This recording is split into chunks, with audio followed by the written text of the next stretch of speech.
بسم اللہ الرحمن الرحیم۔ السلام علیکم ورحمۃ اللہ وبرکاتہ۔ میں ہوں سید عاشق حسین اور آپ دیکھ رہے ہیں اسلامک نالج۔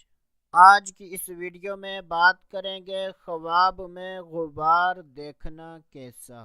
حضرت سیدنا ابن سیرین رحمۃ اللہ تعالی علیہ نے ارشاد فرمایا، اگر کوئی شخص خواب میں ایسی چیز پر گرد و غبار دیکھے جو اس کی ملکیت میں ہے تو یہ اس بات کی دلیل ہے کہ ایسا آدمی مال و دولت حاصل کرے گا۔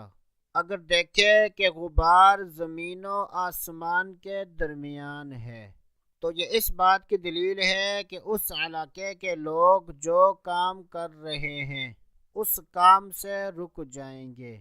حضرت سیدنا جابر مغربی رحمۃ اللہ تعالی علیہ نے ارشاد فرمایا کہ اگر کوئی شخص خواب میں دیکھے کہ اس کے چہرے پر گرد و غبار ہے اور اس کا چہرہ غبار آلود ہے تو یہ اس بات کی دلیل ہے کہ ایسا آدمی غم و مصیبت میں مبتلا ہوگا۔